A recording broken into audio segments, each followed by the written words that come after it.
Aí. Fala galera, tudo bom? Tchuli tá aqui na área. Hoje é o episódio número 7 do Lembrete Racional, o melhor podcast, o mais profundo podcast do mercado brasileiro em português, é claro. Só que aqui a gente trata de fundamentos, artigos acadêmicos e teorias sobre as finanças. Tenho muito prazer aqui de anunciar que eu estou do lado do meu amigo Christian Washburger, cara mais paciente que eu conheço. Só pra gente começar a gravar aqui é meia hora. O computador aqui quase quebrou do lado, eu tô trocando o computador. Fala, Christian, tudo bom, querido? Como é que você tá? Fala, Uli, tudo certo? Na raça, começamos aqui o sétimo episódio do Lembrete Nacional. Sejam todos muito bem-vindos. Esse aqui é um episódio onde a gente vai dar continuidade a tudo aquilo que a gente já vem falando sobre fatores de investimento, né? Hoje a gente vai dar ênfase no fator de lucratividade e rentabilidade. E também no final a gente vai fazer um overview, né, de como que você pode conectar uma coisa a outra para que você consiga, né, dentro do seu portfólio de investimentos, usar isso a seu favor de maneira equilibrada, né, com sabedoria e seguindo o seu plano de investimentos. Exatamente. Hoje a gente tem uma versão do Lembrete Racional um pouco diferente. A gente está aqui com uma plateia ao vivo dos meus alunos da Master Business, alunos também do Christian. E esse é um oferecimento aqui que a gente tem para vocês. Depois a gente vai abrir para dúvidas. Então eu quero que vocês se sintam bastante lisonjeados por estarem aqui tendo acesso a um conteúdo de tamanha qualidade, né? Christian, o que você preparou hoje para que a gente possa se aprofundar aqui um pouco mais em termos de conhecimento, para que a galera aqui tenha mais resultado e mais retorno? Perfeito. Então, na semana passada, no episódio número 6, a gente falou sobre o fator momento, que surgiu lá na década de 90, aí em 97 veio o Mark Carhart, fez uma atualização do modelo de fatores, né, incluiu o fator momento juntamente ao tamanho, ao valor e ao beta, e esse modelo, né, deu um poder explicativo ainda mais àquele modelo inicial lá do CAPM, né. Aí em 2006 veio um outro artigo, novamente o Eugene Fama e o Kenneth French, falando sobre lucratividade e rentabilidade, né. Então, basicamente, em um artigo de 2006, eles trouxeram o seguinte: aquelas empresas que são mais lucrativas e que também precisam fazer investimentos não tão altos na sua atividade, essas empresas entregam maiores retornos ao longo do tempo. Complementando isso, em 2003, 2011, 2002, não lembro qual ano foi exatamente, mas o Robert Novi Marx trouxe um outro artigo também chamado The Other Side of Value. Ali ele falava sobre a relação entre lucros brutos e ativos, de que essa relação tem o mesmo poder na previsão de retornos do que um múltiplo de valor, tá? Então, por isso que ele deu esse nome, né, para o artigo, do outro lado do valor. Então, ali você vai estar focando em empresas de qualidade, né, que tem uma alta rentabilidade sobre o capital, tá? E isso também vai te permitir ter retornos consistentes ao longo do tempo, tá? Só que ao invés de buscar comprar aquelas empresas que estão negociando com múltiplo baixo, você vai focar mais em qualidade, tá? E a gente vai falar mais para frente, né, Uli, que todos esses fatores eles tiveram como função uma coisa: explicar como que o Warren Buffett conseguiu se tornar o Warren Buffett. Só que o mérito dele, né, foi descobrir tudo isso muito antes que esses acadêmicos trouxessem esses artigos, esses modelos, né, à prática, para que a gente estivesse aqui hoje debatendo esses assuntos. Perfeito. Então aqui, pessoal, para a gente trazer um exemplo dentro da própria história do Warren Buffett, que negócio é esse aí que precisava botar pouco dinheiro e ele crescia de maneira natural e tinha retornos é, mais estáveis? Era o setor de seguros. Então a gente vê que o Warren Buffett ele volta agora nesse ano de 2024 a investir mais pesadamente. As duas maiores aquisições aí que ele fez perto dessas datas foram uma participação na Chubb, para quem aqui tem carro de alta, alto valor, né? Alto valor agregado. A Chubb é quem faz os seguros desses carros tipo Mercedes cara. Se você tem um barco caro, também faz seguros desse tipo de bem.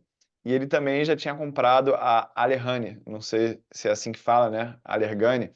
E isso adiciona o que a gente chama de float dentro da Berkshire Hathaway. O float, para quem ainda não teve contato com essa expressão, é o valor das apólices que os clientes pagam em adiantado, e aí, caso não haja uma recompensa por parte do risco da corretora, da seguradora, esse dinheiro ele vira lucro para a seguradora. Então, vamos dizer que eu vou botar lá o meu Corolla, seguro de R$ 10.000. Esses R$ 10.000, até vencer a pólice, é um dinheiro que a empresa ela tem que ficar com ele guardado para entender qual que vai ser a taxa de sinistro de toda aquela carteira. E aí o Warren Buffett, ele acaba botando esse dinheiro em investimentos. Quando ele faz isso de maneira diversificada dentro da Berkshire Hathaway, ele tem uma vantagem muito grande. E aí eu vejo muita gente falando assim: ah, o Warren Buffett ele está com 190 bilhões de dólares em caixa. Se a gente parar para pensar, o float da atividade de seguros da Berkshire Hathaway é exatamente 190 bilhões. Então ele só está sendo conservador de não apostar com o dinheiro da seguradora no mercado. Só que agora que a gente está vendo os títulos do governo americano rendendo próximo de 5%, fica muito mais rentável, porque a seguradora ela pode se apropriar desse lucro financeiro, desse dinheiro parado. Então, para as seguradoras, está muito mais rentável fazer isso. Então, o Buffett ele tem o lucro dos títulos do governo maiores e ele tem uma habilidade de investir superior à média. Isso faz com que ele possa acessar apólices de seguro com um preço mais barato, mas ele não faz isso e ele acaba aumentando ainda mais o market share dele, porque ele também não tem somente essa seguradora. Eu já li artigos já falando que essa atividade de se alavancar no float da Berkshire Hathaway adicionou entre 4 e 5% ao ano de retorno a mais. Isso faz com que ele, ao invés de ganhar os 19% que ele ganhou ao ano nos últimos 50 anos, ele ganharia 14%, o que botaria ele numa outra liga de investidores. Uma outra coisa importante é, muita gente fica pensando, ah, essas atividades climáticas imprevisíveis do mundo, enchente, furacão e tal, isso acaba aumentando o risco dessa atividade e isso pode ser uma ameaça para a Berkshire Hathaway. Essas apólices, elas são renovadas em média de ano em ano. Então ele pode reavaliar o preço e o risco disso ao longo do tempo. Ele, nesse ano, na reunião de sócios da Berkshire Hathaway, falou que um ambiente de alta inflação ele é positivo para o setor de seguros, porque normalmente o valor nominal dos ativos aumenta, então eles conseguem ganhar mais dinheiro e se proteger com relação à inflação.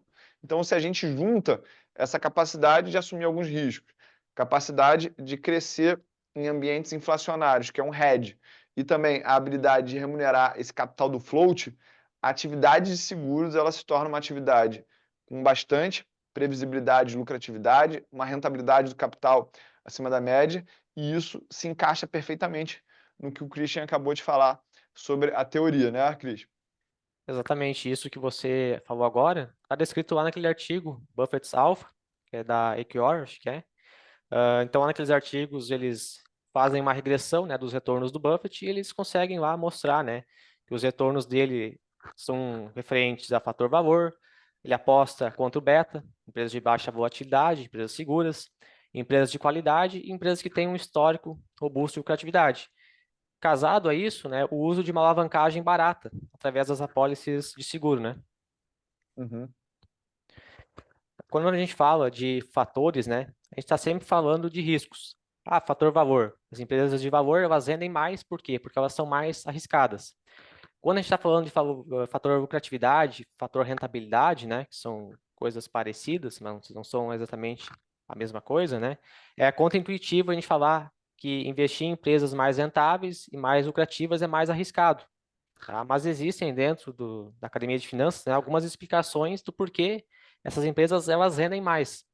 E uma delas é de que empresas que são muito lucrativas tendem a ser empresas de crescimento. Se é uma empresa de crescimento, tem muito lucro futuro lá na frente. Por ser muito lá na frente, tem que exigir um prêmio de risco maior por conta disso.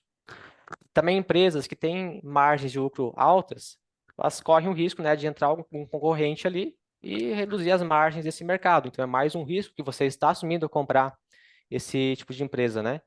E também uma explicação baseada em finanças comportamentais é de que os investidores, eles apostam, eles têm um otimismo muito grande em cima da reversão à média do desempenho das empresas que são pouco lucrativas, né? Tem um artigo que fala sobre isso, que até os analistas, eles têm esse pré-conceito, né, em cima dessas empresas. As empresas que têm uma lucratividade fraca, eles acreditam, eles superestimam a capacidade desse lucro ele subir.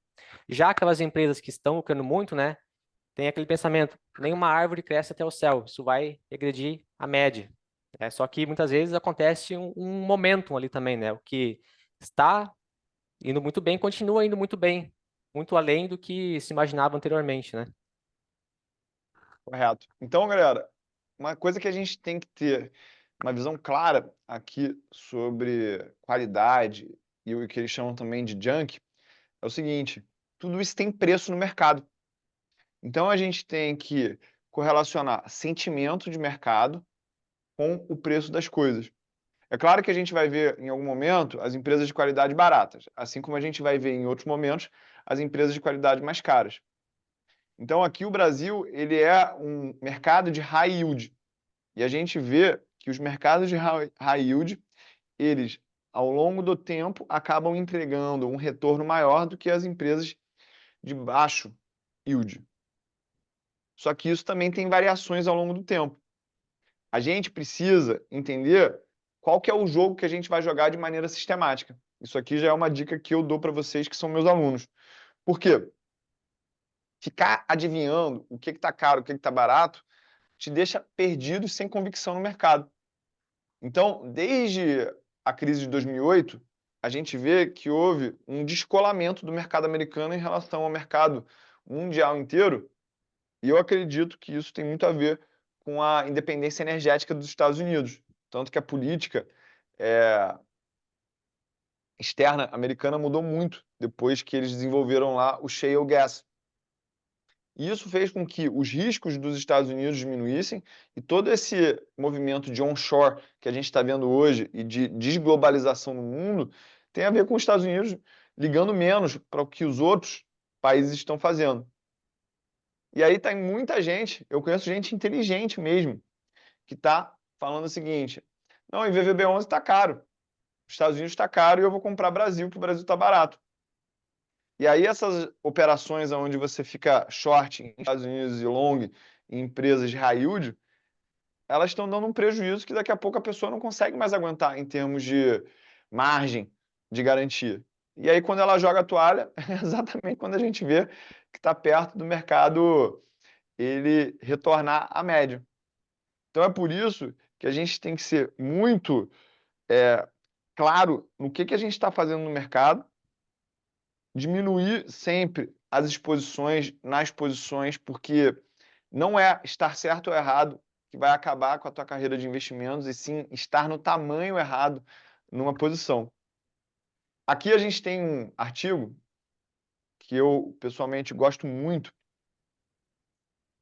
que ele marca um pouco dessa discussão entre investimentos racionais e comportamentais, né? Que é o Super Investors of Graham and Doddsville. Basicamente foi uma discussão que comemorava os 50 anos de um livro chamado Securities Analysis, que foi escrito pelo professor do Warren Buffett.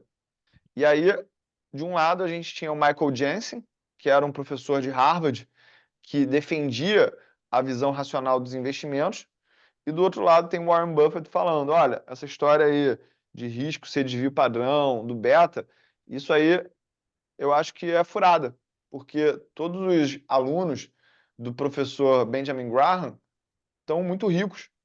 Então eu não acredito nisso. E a gente já explorou um pouco desse assunto, mas é bom aqui a gente sempre bater de novo nessa tecla, que para o Buffett, risco é não saber o que está fazendo, ou seja, é um método, um processo. Já para o Jensen, risco era a volatilidade. Tá vendo que a interpretação do que é o que muda a mentalidade das pessoas sobre o que é realmente certo e errado? É importante que você aí, do outro lado, tire essa conclusão, ou pelo menos entender qual que é a tua atitude com relação à maneira que você vai operar no mercado. por mais que eu, pessoalmente falando agora, tenha um entendimento sobre matéria Warren Buffett, eu quero sempre buscar argumentações racionais sobre o mercado, porque eu quero ser o mais técnico possível. E eu não quero ser uma pessoa que vai depender da minha habilidade anormal ou da minha dedicação, do meu talento para ter resultados. E conforme eu fui aqui avançando como mentor e professor, eu fui buscando cada vez mais na parte racional dos mercados uma explicação do porquê que a gente é bem-sucedido ou não. Qual que é a tua visão pessoal aí, Christian? A gente já tocou um pouco nesse assunto, né, de diferentes formas de enxergar risco no mercado, né? Eu já falei em diversos episódios, mas para mim, risco no mercado financeiro é perda de capital, né? É o drawdown da estratégia. Tem muita gente que fala por aí uma frase, né? Vol é vida. Aí essa frase gera muita discussão, né? Mas aí a gente percebe que, olhando na prática, né? Muita gente fala no começo, ah, vol é vida. Não diversifica muito a carteira, concentra em poucos ativos. Aí em qualquer chacoalhada que o mercado dá, essa pessoa se desespera. Então, sim, eu considero que você não saber o que você está fazendo é algo arriscado. Qualquer coisa que você for fazer, investir, qualquer coisa, você tem que entender o que você está fazendo minimamente. Você tem que ter algum método, um entendimento, por trás daquilo, né? Mas, ao mesmo tempo, a volatilidade ela também vai ser importante. Porque é fácil, é bonito falar, ah, compre na baixa, compre ao som dos canhões, né, e venda ao som dos violinos. Uma coisa é falar isso, na prática é bem mais difícil de isso ser executado. Eu sei por 2020. 2020 eu não tinha o conhecimento que eu tenho hoje. Eu sei como que foi desafiador passar por aquele momento ali, onde eu não tinha muita diversificação na carteira, eu era muito mais concentrado do que eu sou hoje. Graças a Deus não vendi na baixa naquele momento, muito pelo contrário, tive a sanidade mental de comprar naquele momento, fiz ali alguns bons investimentos. Então a pessoa ela tem que se autoconhecer, né, antes de entrar no mercado financeiro. Deixar para se autoconhecer depois acaba custando caro, muito caro às Exatamente. vezes. Eu peguei aqui um outro artigo, que eu acredito que vai ser instrutivo nessa parte,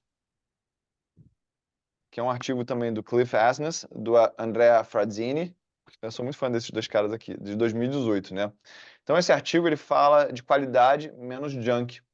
E aí ele mostra que realmente as empresas de maior qualidade, elas geram um retorno maior se eles fizessem uma carteira que fosse long em qualidade, short em lixo, isso aí teria uma rentabilidade ajustada ao risco muito boa, né? E aí como é que eu classifico isso? Eu botei aqui no chat GPT para que a gente pudesse ter uma tradução para eu poder aqui ler com vocês, né? Tá aparecendo aí meu chat GPT, ô Christian?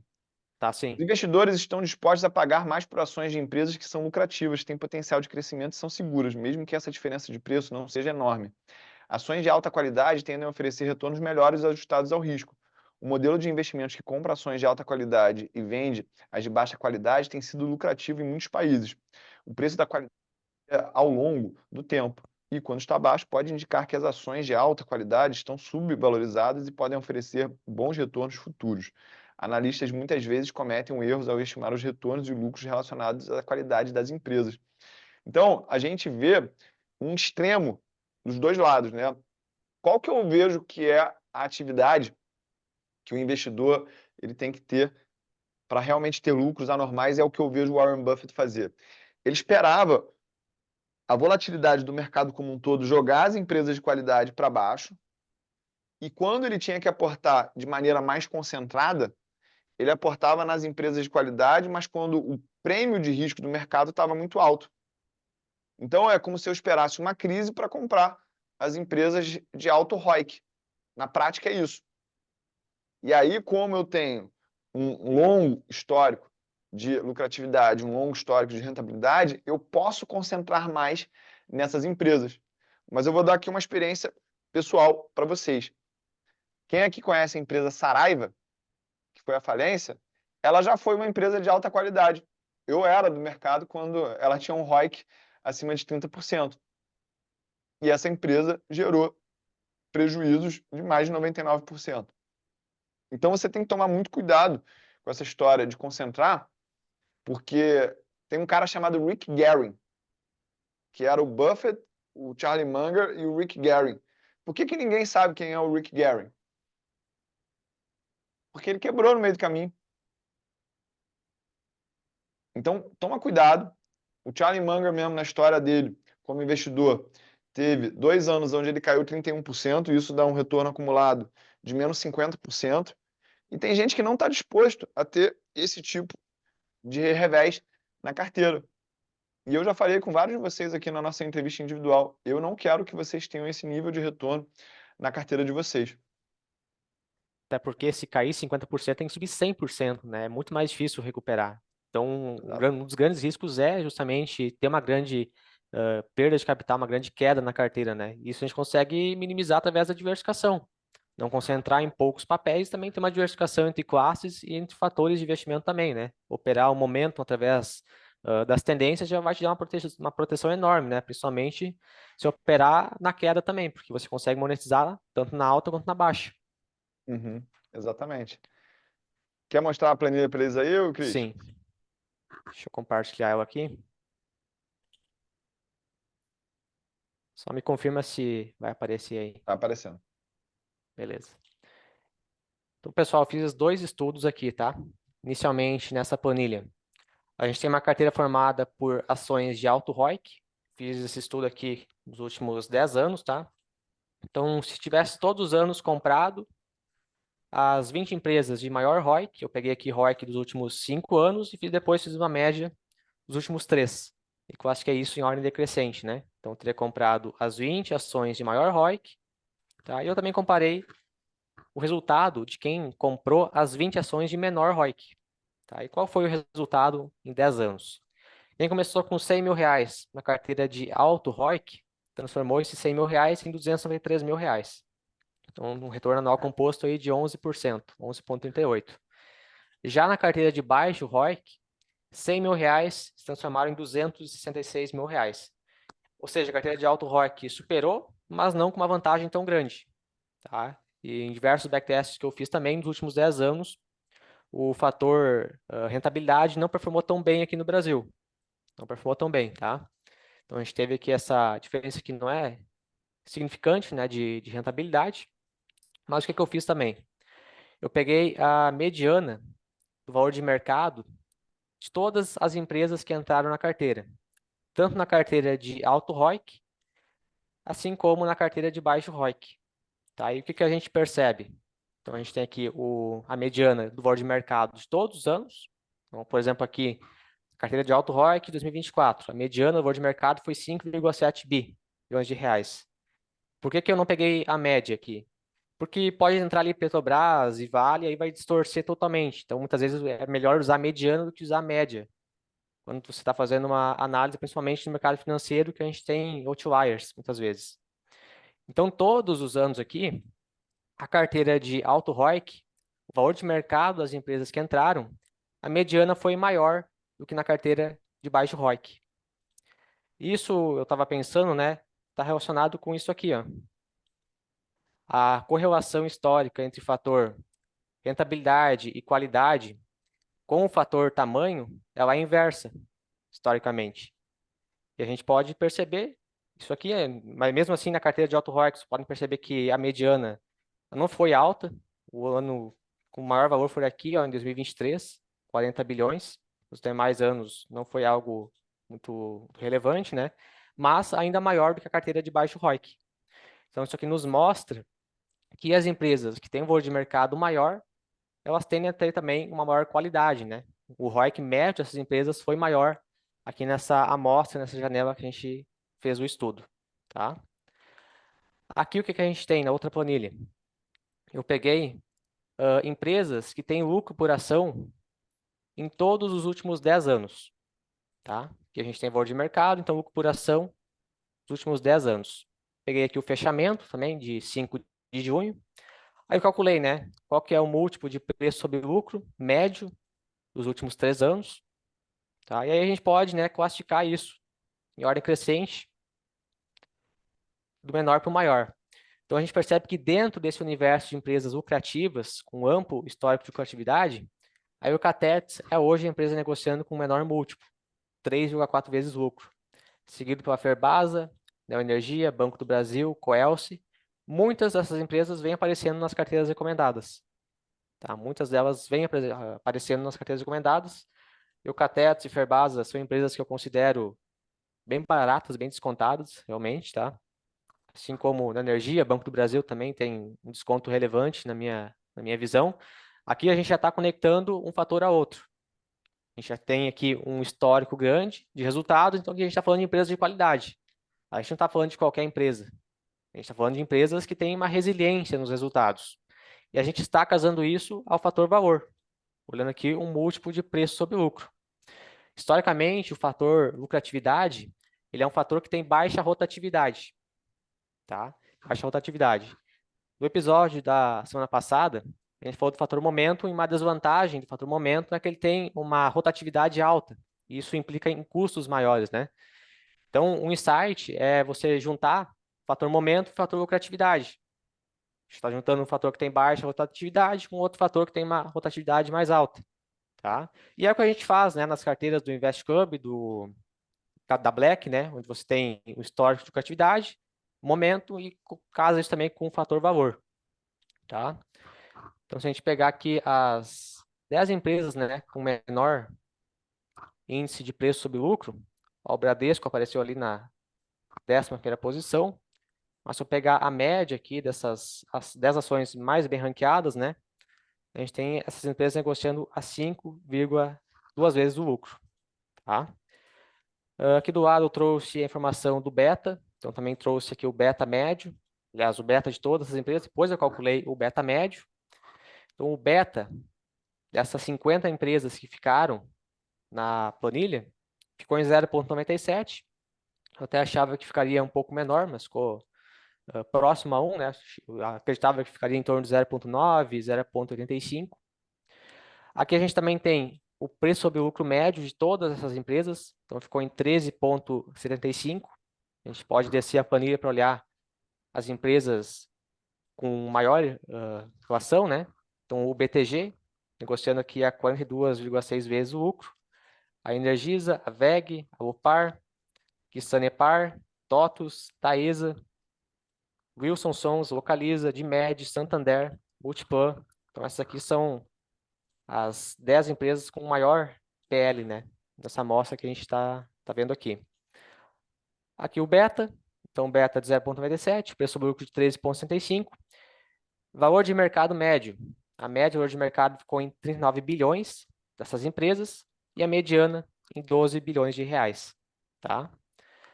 Outra coisa que eu analisei, quais setores predominaram aqui nessa amostra? A gente tem um filtro amplo de lucratividade, então é aquilo que a gente já esperava, né? 20% dessas 50 empresas são do setor elétrico e 18% delas são do setor de finanças e seguros. Tá? Eu não esperava que fosse algo diferente, né? Me surpreenderia se tivesse aqui uma exposição grande em empresas de varejo.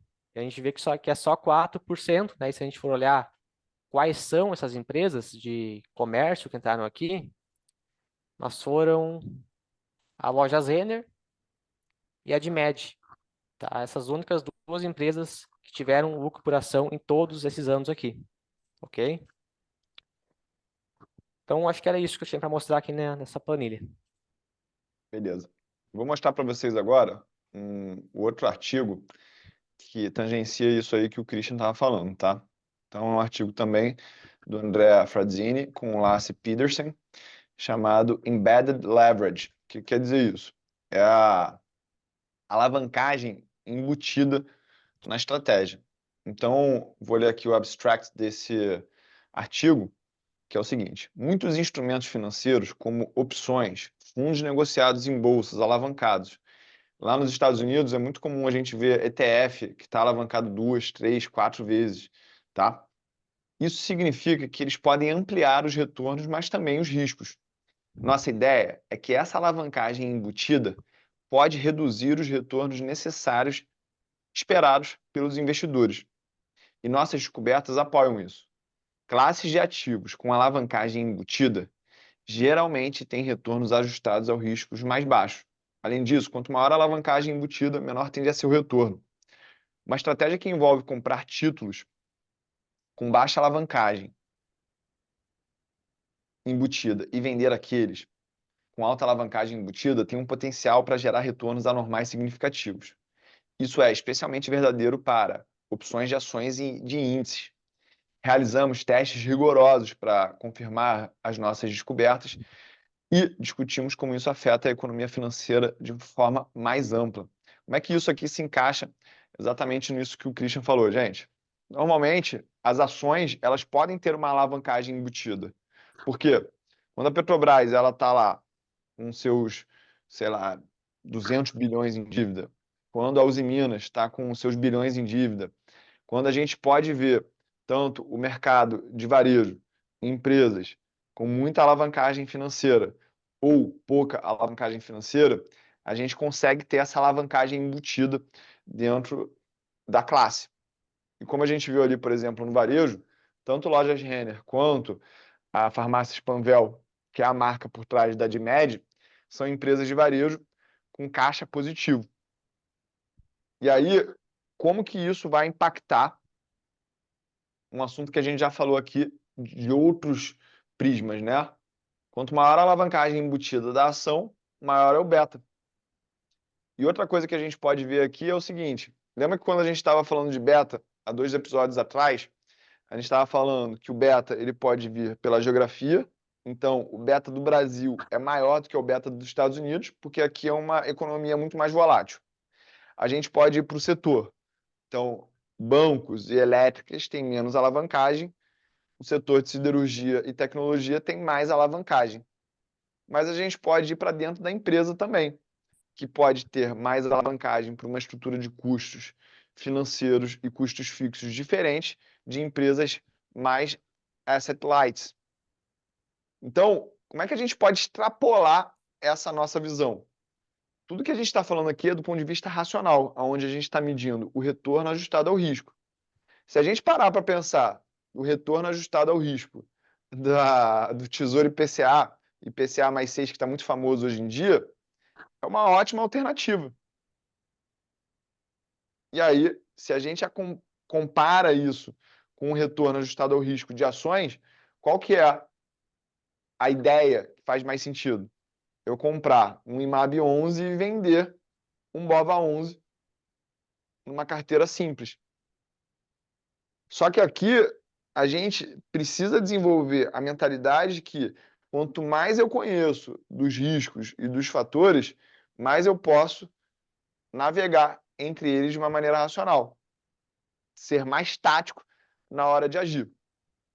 E aqui, se alguém ainda não entendeu aonde que essa história pode chegar, é moedas digitais, criptomoedas, isso é uma classe de ativos muito alavancada. Alavancada porque o beta desses ativos é muito alto. Então não é que a gente não tenha que mexer nesse tipo de coisa, só que a gente tem que usar a metodologia certa para navegar nesses ativos, que é o trend following. Então, quanto mais a gente mostra esses artigos dos últimos 10 anos, dos últimos 30 anos, dos últimos 50 anos, a gente vai consolidando a ideia do que a gente faz aqui no Master Business, do que o Christian executa para os clientes dele, que é fazer um portfólio diversificado, onde a gente tem trend following de um lado, a gente tem ações de valor com lucratividade e rentabilidade do outro. A gente vai entender por que que apostar em rentabilidade nos Estados Unidos é diferente de você apostar em rentabilidade aqui no Brasil. Tudo isso aqui, gente, são coisas que eu gostaria muito que vocês já falassem assim, pô, já sei de tudo isso que eles estão falando. Porque é o que eu sinto quando eu vou lá ver o Warren Buffett falar todo ano. Pô, eu já sabia disso que ele falou. Só que esse é o processo dos fanáticos que estão atrás de um nível de resultado que é a gente não vai sair da nossa disciplina.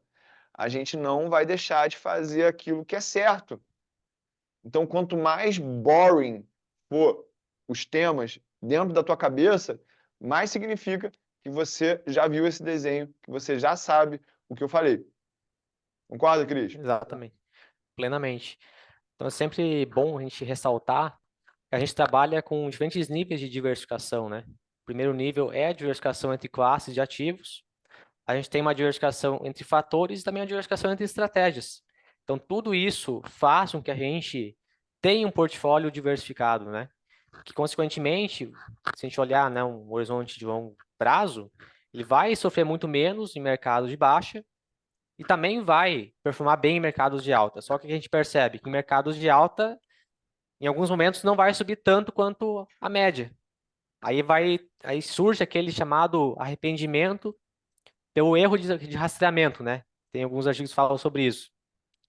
O cara faz uma alocação de investimentos, diversifica entre classes, entre fatores, e vão ter momentos onde essa carteira ela não vai performar acima do benchmark, do índice. Aí o cara vai ficar, né, arrependido. Ah, por que que eu não coloquei todo o meu capital naquela classe? Por que que eu não comprei VVB11 todo o meu dinheiro no início do ano? Agora, né, sobre o olhar da retrospectiva, pô, parabéns, né? Sensacional, uma boa decisão.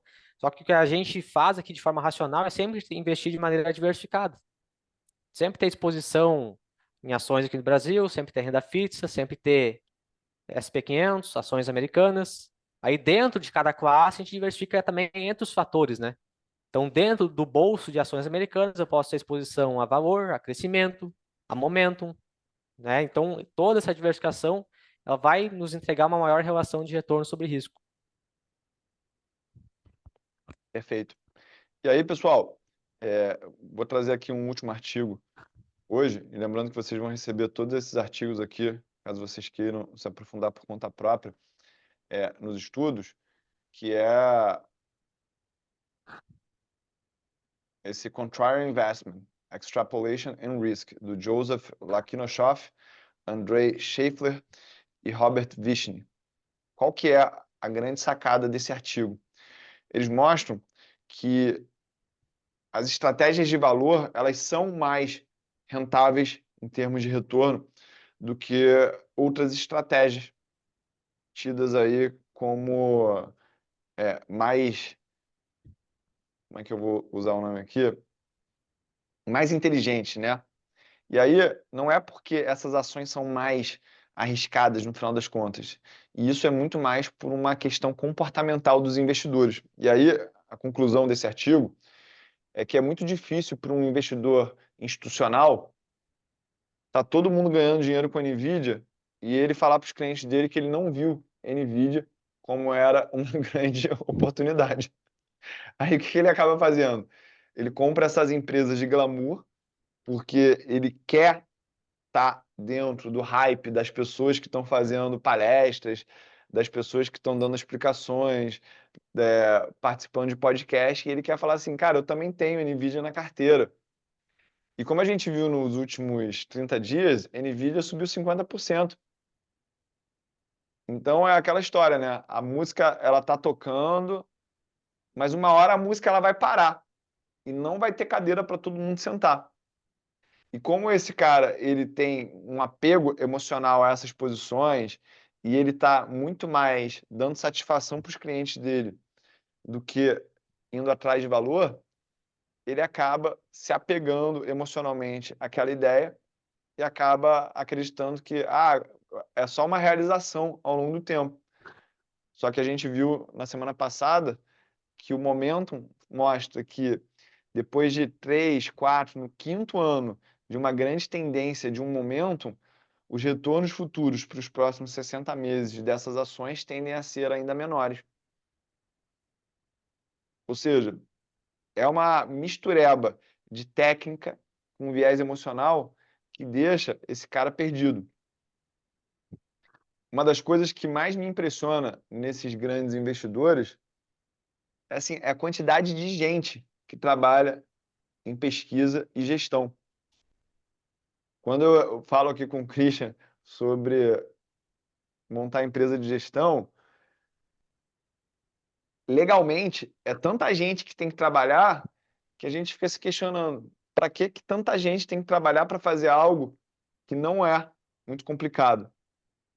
E aí, quando começa a botar muita gente na sala para dar opinião, começa a ter uma divergência e uma falta de clareza sobre o que está sendo feito. Então, você precisa ter um grupo muito coeso mesmo para que você fique batendo naquela tecla e não se distraia. Porque um está falando para comprar o Catex e Ferbasa, que é a empresa nada sexy, só que tem outros falando, cara, tem que comprar NVIDIA. E se as pessoas não tiverem claro, quais são os fatores que estão sendo usados para cada decisão, vira uma salada mista. Agora Concorda, Cris? com, agora com NVIDIA mesmo, toda semana algum cliente, alguém no Instagram vem perguntar, pô, ainda vale a pena comprar NVIDIA? A gente tem um viés de atenção limitada, né? Então, a gente vai focar muito mais na NVIDIA do que, por exemplo, uma Ferbasa, da vida negociando abaixo do patrimonial, no Banco do Brasil, em outras empresas. Porque isso tem muita informação, né? Abre qualquer portal de notícias, está lá. NVIDIA bate 3 bilhões de valor de mercado. Então, isso, né, cria um incentivo para as pessoas quererem agir. Ah, eu vou ter que comprar isso agora para não perder essa oportunidade, para não ficar de fora, né? Esse é o viés de atenção limitada, tem muitos artigos que falam sobre isso, né? Também está relacionado ao momento, né? Como a gente comentou na semana passada. Exatamente. Eu não sei se o Christian falou aqui explicitamente desse artigo, mas eu vou só aprofundar um pouco nele de novo. Acho que não ficou muito claro a atenção nisso, que é a morte da diversificação Tava com ele foi aberto aqui agora mesmo para mostrar. extremamente exagerada. Então fala aí, Cris, para não te cortar. Deixa eu... Tá. Mas esse artigo da AQR, o que que ele fala, né? Que ali na crise de 2008, 2009, começou a se ter um questionamento, uma crítica, se a diversificação entre classes de ativos ela realmente era efetiva. Então, como o nome do artigo diz, a morte da diversificação foi exagerada. Muitos pesquisadores, muitos investidores acreditavam que a diversificação entre classes não era mais eficiente, porque quando o mercado cai, as correlações tendem a ir aos extremos. Então, tudo cai ao mesmo tempo. Só que existe um outro nível de diversificação, que a gente falou antes, que é a diversificação entre fatores. E ali no artigo, né, eles mostram de que uma carteira diversificada entre fatores entregou uma melhor relação, um melhor índice de Sharpe, do que uma carteira diversificada apenas em classes de ativos, né? Eu até tenho aqui também, compartilhar na planilha,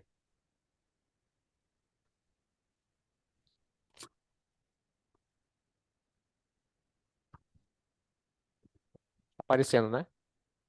Sim, Aqui que a gente tem retorno e risco. Ele pegou aqui vários fatores, beta, tamanho, valor, momentum, lucratividade e qualidade, né? Aqui a gente tem os retornos individuais de cada um dos fatores, o desvio padrão e o Sharpe Ratio, né, que é o índice de Sharpe. Aqui P1, P2 e P3 são três portfólios diversificados entre os fatores. Aí percebam, né, que aqui o P1, portfólio diversificado 1, índice de Sharpe 0,74, foi superior a todos os fatores de maneira individual. O P2 também teve aqui um índice de Sharpe de 0,96. Portfólio 3, diversificado aqui, 1,2, o índice Sharpe dele. Então, essa diversificação de fatores se mostra também muito efetiva. E a correlação, né, entre fator-valor e fator-momento, como a gente já comentou em outros episódios, né, ela é negativa historicamente. O momento, ele prevalece em vários países e várias regiões, só que está documentado, né, que no Japão, historicamente, os retornos dele não foi tão altos. Foi insignificante o prêmio de momento no Japão. E se a gente olhar no Japão também, o que performou bem lá? Fator valor. Então a gente percebe essa correlação inversa, né, entre esses dois fatores. perfeito, né? Então, pessoal, quando a gente fala de botar o trend following na nossa carteira de investimentos, costumo falar da importância disso, porque no momento de crise aguda, eu não conheço outra estratégia que vai gerar retorno positivo para você contrabalancear a queda na tua carteira de longo prazo.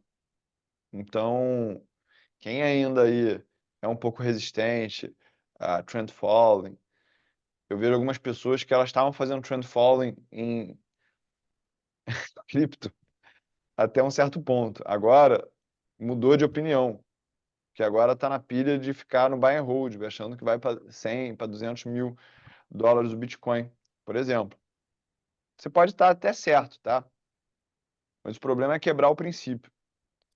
E vai ter uma O, hora que vai ficar muito na cara que vai subir e é a hora que vai cair, tá bom? É Uli, exatamente quando tá todo... Pode falar. uma vez tu deu um exemplo, né, uma analogia. Quando você é casado, você tem que focar no seu cônjuge.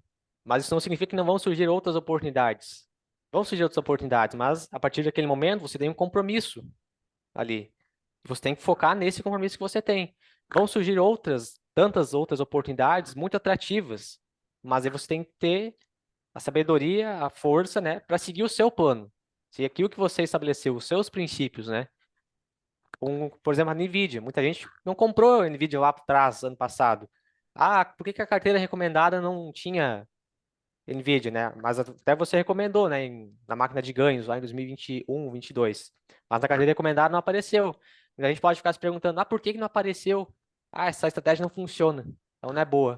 Mas a gente vai olhar os resultados da carteira e percebe que são bons resultados. Então, mesmo não estando exposto àquela ação mais bombástica, a gente vai. Isso não significa que a gente não vai conseguir ter bons retornos, tá? Mas para aproveitar essas ações especulativas, Bitcoin, criptomoedas, onde a gente não tem como estimar o valor justo daquilo, seguir a tendência, na minha opinião, é o que faz mais sentido. Seja de alta, seja de baixa. Nvidia, qual é o direcionamento que eu dou? Se a tendência é de alta, compra, mas fica monitorando ali com um indicador. Quando a tendência virar, você encerra a posição. Isso é o que eu enxergo como mais seguro a ser feito. É, isso aí eu aprendi num estudo bíblico, tá, gente? Distinguir, se estabelecer para expandir. Talvez uma das coisas mais importantes que eu li na Bíblia e que talvez muitas pessoas não tenham clareza, e isso eu falo aqui com todo respeito, né? Tem gente que tá, eu acredito na tudo aquilo que é bom, né? Eu acredito em Deus e tudo aquilo que é bom. No meu entendimento espiritual, protestantismo, só Jesus é o caminho. E isso mostra a tua fé naquilo. E no mercado financeiro, o que que isso me gera inspiração e reflexão? É muito importante que você entenda qual que é a estratégia que você vai seguir. Porque ficar pulando de galho em galho talvez seja a maneira mais perigosa de você investir, tá bom? E a gente vai conseguir mostrar aqui através dos capítulos que a gente vai conseguir arranjar artigo para justificar qualquer coisa, menos o day trade, eu acho. Mas vai conseguir arranjar artigo para justificar tudo. E por isso que no final das contas você tem que distinguir, se estabelecer para que você possa expandir, tá bom? Vou aqui. Tem mais alguma coisa para acrescentar, Cris? Era isso. Vou aqui abrir então para as perguntas. Primeiro eu vou ler aqui um comentário do Rodrigo Silva. Consolidação dos estudos e temas ajuda muito a nossa consistência emocional. Valeu, Rodrigão. Thiago Ney fala assim, uma dúvida. Quando falamos de empresas lean, magras, né, com potencial de serem exponenciais, com um crescimento muito maior que o seu patrimônio, tem alguma questão que deveríamos avaliar de modo diferenciado, refletindo sobre se essa não é a forma de pensar de quem permanece comprando Nvidia, tá? Tiagão, acredito que dentro do caso aí da Nvidia, eu acho que a gente poderia colocar o caso da Amazon também. Essas empresas, elas apresentam uma relação de preço sobre lucro muito alta, porque grande parte do investimento que elas fazem é de contratação de programadores e devs, e contabilmente isso é tido como uma despesa. Mas o trabalho desses colaboradores, no termo de contabilidade gerencial, vai ser interpretado como um investimento, porque vai gerar retornos acima de 12 meses. Então, você precisa fazer um ajuste contábil de pegar essas despesas e tirar do DRE e adicionar no capital empregado dessa empresa. Uma outra coisa que eu gostaria de botar mais clareza nesse tipo de empresa é sobre o ciclo financeiro.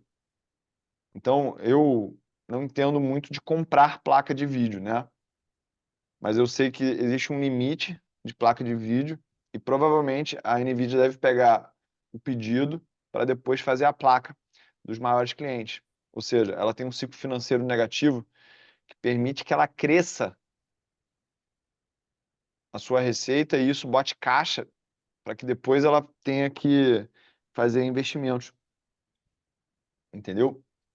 Então, olhando por essa ótica de empresas com múltiplos extremamente altos e empresas com um diferencial competitivo muito grande, eu ficaria de olho no ciclo financeiro e também na interpretação do que é despesa e o que é um investimento nesses dois pontos de vista, porque a DRE é um relatório legal para cobrar-se imposto da empresa, mas do ponto de vista gerencial, você tem que pegar essa despesa com desenvolvimento e colocar isso como uma não despesa, o que aumenta esse lucro, né? Ele falou aqui, excelente, obrigado, esclareceu bem o que eu pensei aqui do ponto de vista contábil e gerencial. Exatamente. Se a gente pegar aí essas empresas, elas estão investindo, o Facebook principalmente, né? Os caras estão investindo 30, 50 bilhões de dólares por ano em desenvolvimento, e isso é para criar um fosso competitivo cada vez maior. Porque o cara botou tanta grana em pesquisa e desenvolvimento, ele tem tantas patentes, que mesmo que alguém cresça no mercado, fica essas histórias aí da, do Google ter que pagar para a Apple 20 bilhões de dólares em direito de exclusividade e outras coisas mais agressivas ainda, né? Eu não sei se alguém aqui já ouviu falar num cara que trabalhava para o Bill Gates, hoje em dia ele trabalha para a fundação do Bill Gates. Ele simplesmente compra patente. E aí, essas patentes, quando elas começam a ser usadas em alguma coisa que dá dinheiro, ele vai lá, deixa o cara desenvolver o produto, deixa a, aquela patente ser usada, e aí depois de um tempo ele fala assim, ó, começa a me pagar agora porque eu financiei teu fluxo de caixa não te cobrando essa patente durante um tempo. Alguém quer perguntar alguma coisa? Alguém quer adicionar alguma coisa, pessoal? Levanta a mão aí que a gente chama você para conversar.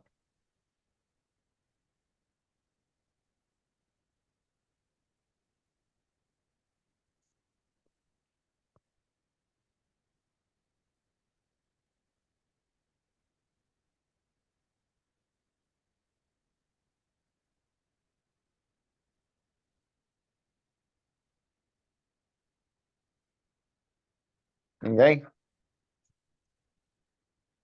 Ninguém?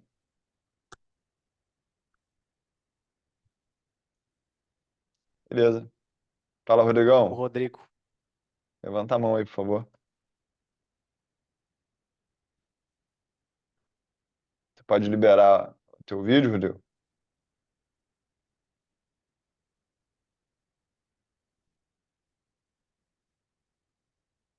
E aí, queridão?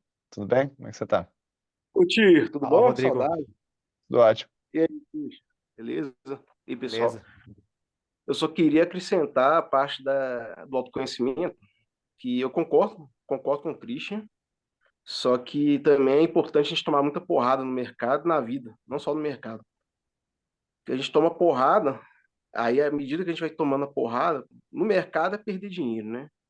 Na vida é experiência, é perder algumas coisas também, conquistar outras e ir aprendendo com os erros, né? E essas porradas Exato. aí vão fazer a gente ter mais autoconhecimento e mais crescimento. É isso aí. Aí eu queria só acrescentar isso aí. Tamo junto, pessoal. Ô, Rodrigão, eu vou aqui com toda humildade, entendo o que você falou, mas eu acho que isso pode se tornar uma crença muito perigosa, tá? Tem gente que tá sempre tomando porrada. Se eu não estiver tomando porrada, eu não tô crescendo. E para você chegar muito longe mesmo, ficar muito grande, o melhor é você aprender com a porrada que os outros tomaram. É por isso que a gente está aqui analisando casos que dão certo e dão errado, tá bom, querido? Pra gente tomar cuidado com isso, tá? Tamo junto. Valeu, tio. Galera, eu consegui aqui levantar o nome do cara certinho. Então, quem tiver a oportunidade aí de estudar sobre o Nathan Myhrvold, esse cara aqui, ó, Bill Gates mesmo já falou que é o cara mais inteligente que já trabalhou para ele, tá? Sugiro aí você que se interessa por esses assuntos de tecnologia, estude um pouco mais a biografia desse senhor, tá? Tiagão, você quer falar alguma coisa ou você levantou a mão enquanto você estava escrevendo no chat, querido? Foi Desculpa aí que eu não depois. entendi. Foi depois.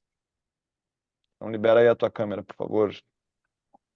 Estou no momento crítico aqui, mas vou liberar. Estou no banho do bebê. Opa, Mas eu vou vamos lá. apagar a coisa porque a gente não sabe quando essa mensagem vai chegar, essa imagem vai chegar. Então, só para preservar aí a tua Ótimo, intimidade aí, obrigado. tá, Tiagão? Desculpa aí, querido. Ótimo, tranquilo. Então, vamos lá. Qual é o comentário que eu ia fazer, na verdade, sendo objetivo? Eu acho que seria legal, de repente, ver uma aula específica sobre valuation desse tipo de empresa mais tecnológica, né? Eu achei muito legal o que você passou, que eu já falei assim, caramba, tem um outro mundo aí de valuation, né? Então, de repente, seria legal a gente aprofundar isso em um outro contato. Para mim, ia ser super interessante que vim desse mundo de tecnologia, né? Então, a gente acaba aquele bias de investir naquilo que a gente conhece, né? Com certeza, com certeza. Eu não sei se você já teve a oportunidade, mas a gente tem uma aula dentro da Master sobre taxa implícita de crescimento de longo prazo, tá? Eu acho que isso pode te ajudar muito. Isso aí não elimina a necessidade da gente fazer essa aula, mas eu acho que já vai te dar uma bela clareza ali sobre esse tema, que é um tema bastante encrespado aí no valuation, tá?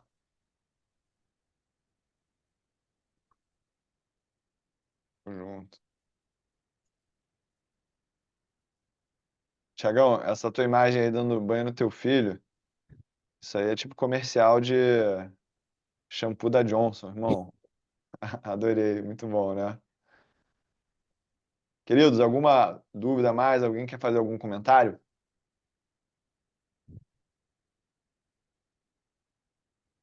Que é isso, então. Vou encerrar aqui a gravação. Beijo grande. É só o começo. O Esse é o Christian, começo. tu vai recomendar algum livro hoje? Vou recomendar, mas eu acredito que boa parte dos que estão aqui já leram esse livro que eu vou recomendar, que é a Magic Fórmula do Joel Greenblatt, que ele contempla, na minha visão, toda essa história de fatores, mas numa linguagem muito didática, muito simples.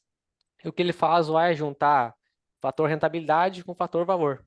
Buscar empresas de qualidade, negociando a um preço justo, comprar essas empresas e esperar, né, o preço convergir ao preço justo, né? Comprar as empresas de qualidade, a um preço baixo e esperar isso convergir ao verdadeiro valor desses ativos. E a gente percebe, né? A gente pode fazer um episódio só sobre isso também, né? Tá aqui na minha listinha, sobre a performance dessa estratégia aqui no Brasil e também nos Estados Unidos, da Magic Formula. Perfeito. O livro que eu vou recomendar, gente, é esse livro aqui, ó. Não sei se vocês já ouviram falar nele, do Damodaran, The Dark Side of Valuation, tá? É um livro pesado.